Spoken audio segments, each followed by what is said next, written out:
So Will Campbell. Oh, boy, Will Campbell. Will Campbell's going to be the death of me. I feel like Will Campbell is going to be the death of many of us. You know, the arm measurement thing has been bananas. It's been bananas. So at LSU's Pro Day, we all know by now, if you don't, Will Campbell, his arm length, 33-inch arm length. Now, if you're thinking that this was an LSU inside job, it wasn't. An NFL scout measured Will Campbell. It wasn't somebody from LSU. So Will Campbell measures at 33 inches. His wingspan, interestingly enough, was shorter at his pro day than it was at the combine. I don't know.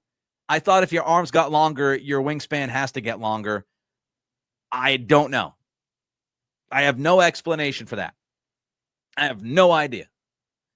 But his arms are 33 inches at the pro day. You go back to the combine, his arms were 32 and 5/8. You go back to last spring, his arms were 32 and 7/8. Look, 32 and 7/8, 33 inches, it's negligible. I'm taking that as the number. If you look at the combine, and we've talked about this before, we talked about this on multiple podcasts. At the combine, something was wrong. Pretty much everybody, except I think Armand Membu. It was either him or Ariante Ursary. There was like one dude whose arms measured longer at the combine for some reason. Everybody else measured shorter. And Ozzie Trapillo, for example, you know, he measured at the combine at like 33 inches.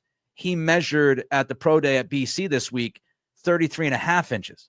So, I mean, when you look at it, everybody across the board, aside from like one or two dudes, measured much shorter at the combine than at the Senior Bowl, at the East-West Shrine Bowl, or at the pro day. So I think it's safe to say we can take the combine numbers and just throw them out. Whatever happened that day, I don't know. They should never have that person measure arms again. So now you've got Will Campbell with 33-inch arms, and you've got his wingspan still being short. His wingspan is still so short that he would be a unicorn to be able to play left tackle. You know, if you look at the long history of measurements and all that stuff, you know, when you look at wingspan, Campbell would be the unicorn.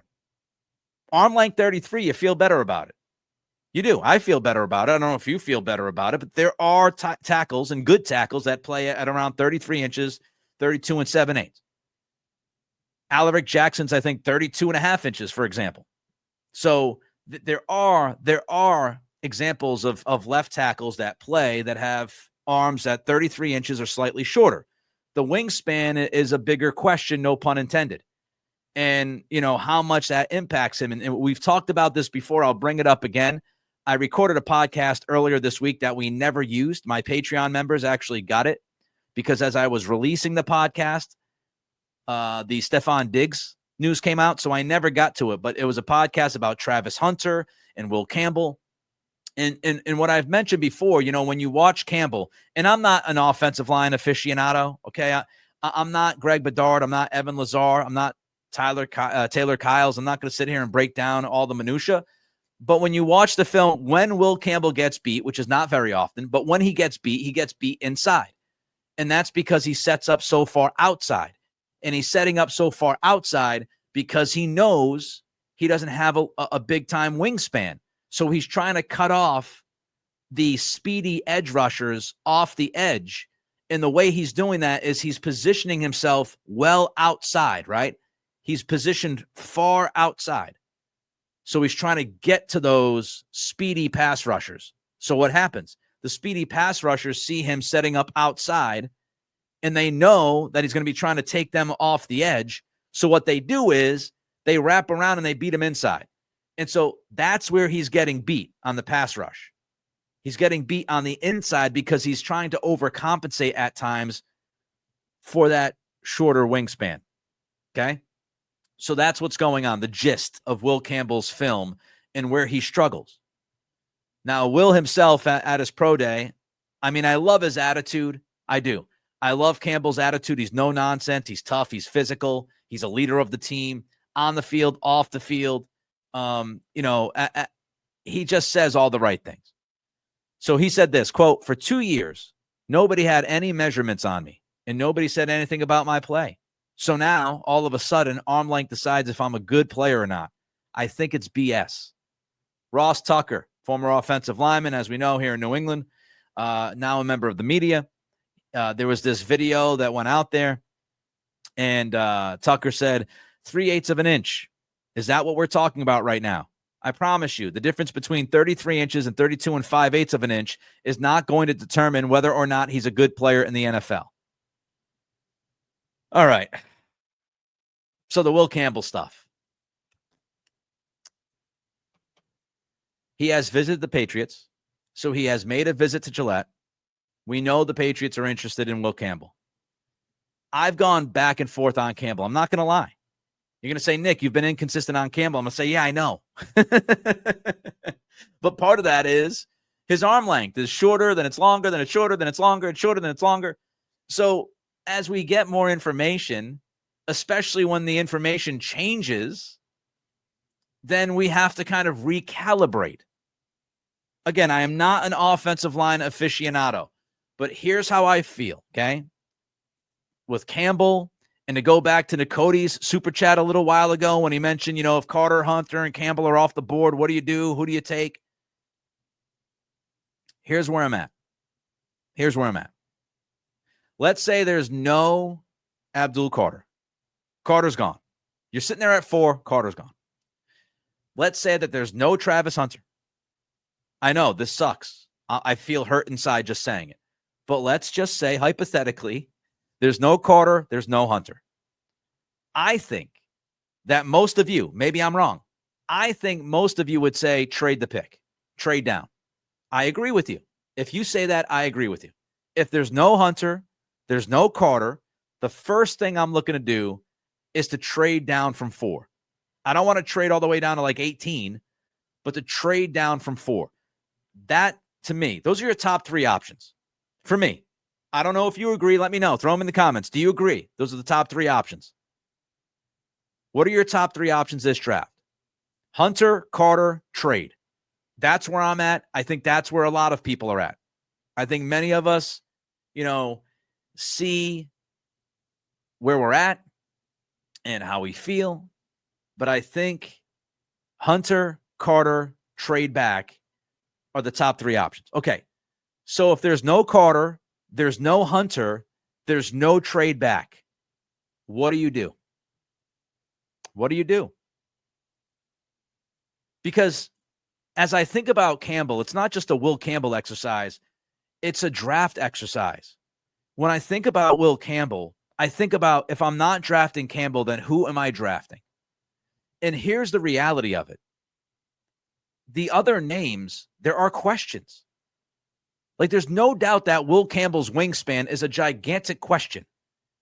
But everybody else that you're looking at 4, if Hunter, Carter are gone and you can't trade back, everybody else, you have a question, right? Mason Graham, his size. You just signed Milton Williams. You hopefully have Christian Barmore coming back.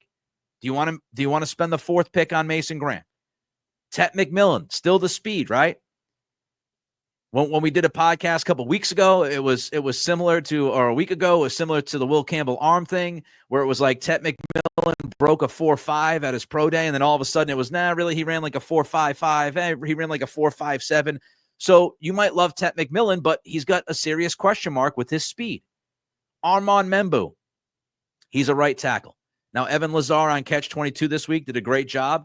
He explained how, it's really tough to go from right tackle to left tackle. And it might even be tougher to play left tackle after you played right tackle than having shorter arms. So Armand Membu is a right tackle. Do you want to spend the 4th pick on the draft at Armand Membu? Evan also talked about how Membu is a much better run blocker than he is a pass protection guy. You have Morgan Moses. You drafted Caden Wallace last year. Do you want to draft Armand Membu? Do you think he can move to the left? Do you want to try to move him to the left when you tried that with Caden Wallace and Chuks Okorafor last year, and we all know how that ended? I mean, you can literally go through every guy. Even Ashton Genty. Ashton Genty has had the football a ton in his college career. A ton of touches. Then you can talk about positional value at running back. So, like, all of these, all of these different options have questions. Brandon McCaffrey says Evans very biased towards Campbell. I'm not worried about his bias towards Campbell. He's absolutely right when you talk about right tackles, left tackles. He has the evidence. It's very difficult to move from the right side to the left side. It's a question. I'm not saying that Membu can't do it, but it's a question. Just like it's a question if Campbell can play left tackle full time. So everybody has these questions. Tyler Warren, tight end. How high is his ceiling? We can play. Shamar Stewart didn't want to work out at his pro day. Didn't work out at the combine. Wasn't very productive on the field when it comes to the sack numbers. He was good with pressures and all that stuff, but there's some questions about Shamar Stewart. Mykel Williams, more of a project, not there yet. Might never develop into the guy that you hope he can develop into. Jalen Walker's an interesting piece. But everybody has these questions. Once you get past Carter and Hunter, you have questions, and Campbell goes right along with that with his wingspan. So it's not easy. So here's where I'm at. Can Will Campbell play left tackle for you in 2025? I'm not asking if he can play left tackle great. Can he play left tackle in 2025?